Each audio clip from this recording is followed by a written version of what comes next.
राष्ट्रीय शर्करा संस्थान कानपुर का 11वां दीक्षांत समारोह आज आयोजित किया गया, जिसमें उपभोक्ता मामले, खाद्य एवं सार्वजनिक वितरण तथा ग्रामीण विकास राज्य मंत्री साध्वी निरंजन ज्योति और भारत सरकार के संयुक्त सचिव शर्करा अश्विनी श्रीवास्तव क्रमशः मुख्य अतिथि और विशिष्ट अतिथि रहे।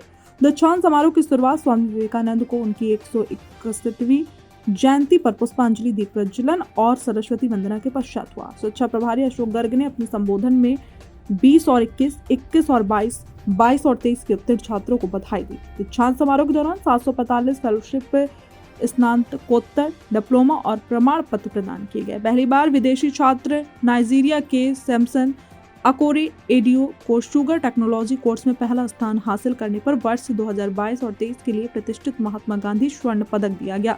गर्ग ने कहा कि लड़कियां भी अब चीनी उद्योग में अपना करियर तलाश रही हैं और ये खुशी की बात है कि शुगर टेक्नोलॉजी की निधि राजपूत और क्वालिटी कंट्रोल कोर्स की शिवानी गौतम और सोनम प्रजापति को उनके सराहनीय प्रयासों के लिए क्रमशः Shri ji future leader award और global cane sugar service award से सम्मानित किया गया।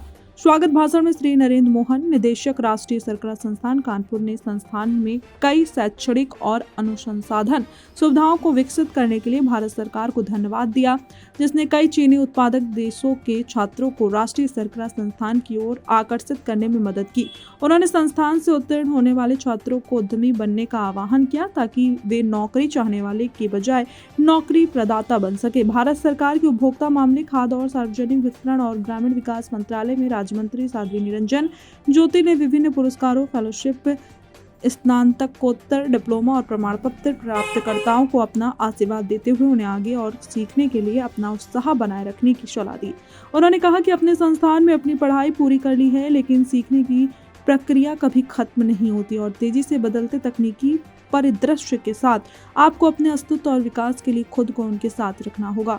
उन्होंने विद्यार्थियों को संबोधित करते हुए कहा कि आपको आत्मनिर्भर चीनी उद्योग और देश विकसित करने में प्रमुख भूमिका निभानी होगी।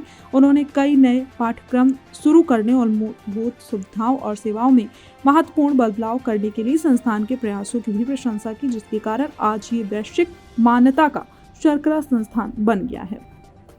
संवाददाता पंकज अवस्थी की खास रिपोर्ट।